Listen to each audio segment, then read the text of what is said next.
ओम शांति। 29 जुलाई। बहुत सुंदर लाइन से बाबा के महावाक्य शुरू कर रहे हैं। पाप के जो खजाने हैं, यानी भगवान के जो खजाने हैं, वो सब तुम बच्चों के लिए है। मैं तुम्हें सर्व खजाने देने आता हूँ।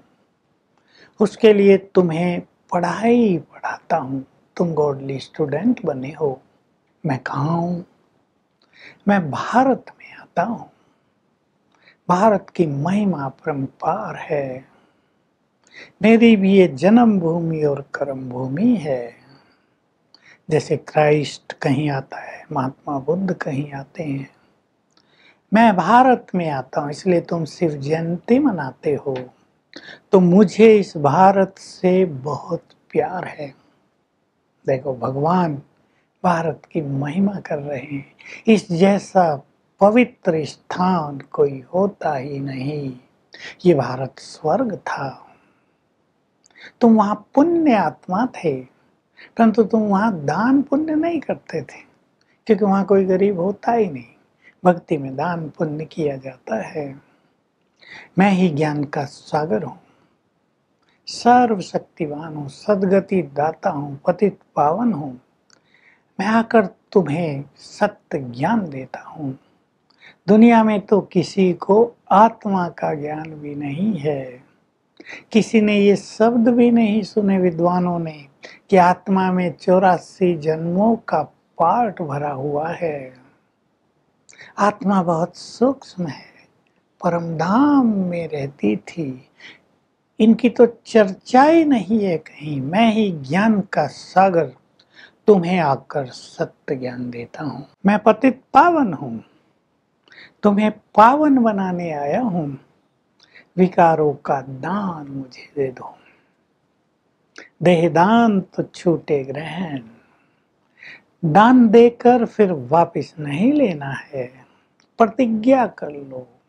हम इन विकारों का त्याग करते हैं, फिर वापस नहीं लेंगे, नहीं तो बहुत पाप हो जाएगा बच्चे।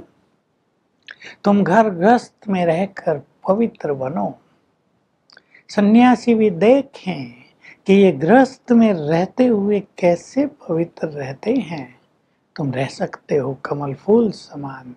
तुम्हारे पास संपूर्ण ज्ञान है, आत्मिक दृष्टि है। तुम ब्रह्मा कुमार कुमारियां बन गए हो। बाबा ने ये विधि अपना ली है।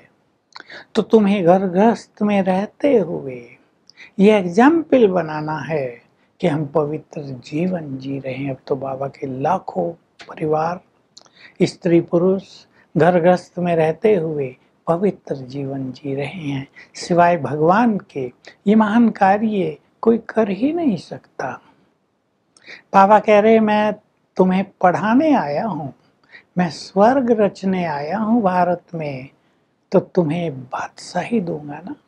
तुम अब जान गए हो, ये लक्ष्मी नारायण स्वर्ग के बादशाह थे, मालिक थे, विश्व महाराजन थे। किसने इनको ये पद दिया, कब दिया, क्या किया इन्होंने? श्री कृष्ण का इतना सुंदर स्वरूप दिखाते हैं, बिल्कुल पावन निर्विकारी। उसने क्या किया पिछले जन्म में? उन्होंने तो उसकी चंचलता बहुत दिखा दी। सब जानते हैं, मक्खन चुराया, मटकियां फोड़ी, गोपियों को थोड़ा परेशान किया, वो प्यार की बात थी। तो बाबा कह रहे, श्री कृष्ण में चंचलता नहीं होती, वो तो बहुत रॉयल मर्यादा पुरुषोत्तम है, सर्वगुण संपन्न है। तो मैं तुम्हें ऐसा विश्व का मालिक बनाने आ गया हूँ फिर से। बस तुम एक बार मुझ पर बलिहार जाओ। बाबा पूछ रहे हैं, बच्चे, मैं पहले तुम पर बलिहार जाता हूँ या तुम जाते हो? तो बच्चे कहेंगे, बाबा पहले हमें जाना है। तो बाबा कह रहे, तुम कहते हो तन मन धन सब तेरा, तुम अपना सर्वस्व बलिहार कर देते हो। तो मैं 21 बार 21 जन्म तक तुम पर बलिहार होता हूँ। कितनी सुंदर बात है। भक्ति में तो केवल गाते थे, तन मन धन सब तेरा, तेरा तुझको अर्पण, क्या लागे मेरा। अब प्रैक्टिकल में भगवान हमारे सम्मुख है, और हमें बहुत महान बनाने आ गया है, संपूर्ण पावन बनाने आ गया है, तो हम विकारों का भी उसको दान देंगे और संपूर्ण रूप से अपनी बलिहारी भी करेंगे। भगवान हमारी बलिहारी स्वीकार करने आ गया है, कहने से काम नहीं चलेगा और बहुत बड़ी प्राप्ति है। वो हमें सब कुछ देने आ गया है रिटर्न में, तो हमें पवित्र भी बनना है। ज्ञान हमारे पास संपूर्ण हो गया है, इस ज्ञान का चिंतन करना है और ये ज्ञान दूसरों को देना है। हम पैगंबर भी हैं, ये ईश्वरीय पैगाम सारे संसार को हमें देना है।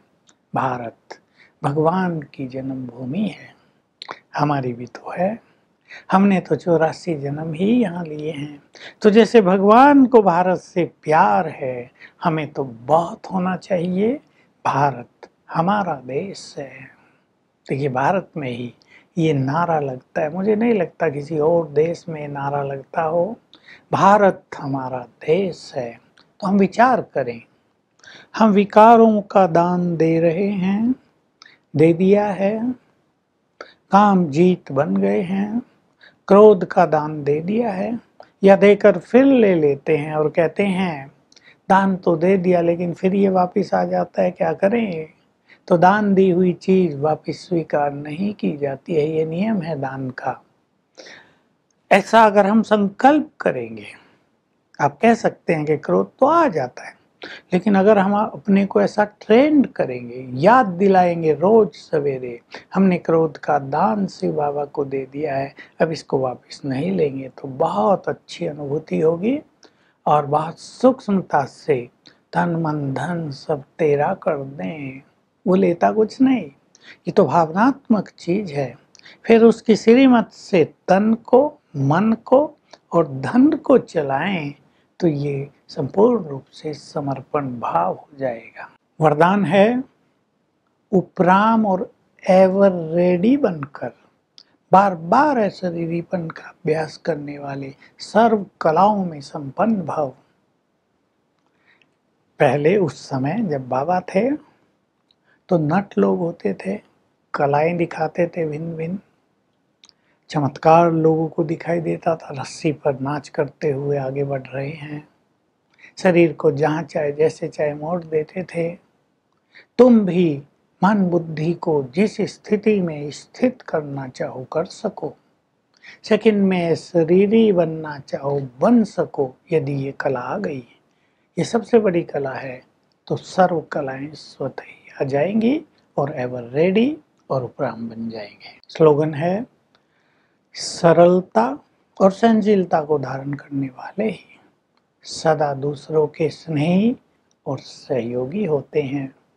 तो आज का अभ्यास रहेगा, हम रूहानी ड्रिल करेंगे कई बार, अशरीरी होने का अभ्यास, फिर सूक्ष्म वतन में बाप दादा के पास जाकर दृष्टि लेना, रू ध्यान करना, फिर परम धाम में पावरफुल स्थिति में बैठना, फिर वापिस देह में अवतरित होना, देवलोक में अपना आदि स्वरूप देखना, अपने पूज्य स्वरूप को देखना। ये भिन्न भिन्न ड्रिल 5 बार जरूर सारे दिन में करेंगे, तो ये कला हमें 16 कला संपूर्ण बना देगी। Om Shanti. To watch Peace of Mind channel videos on YouTube, subscribe us on youtube.com/tvpeaceofmind. Just a click for a peaceful life.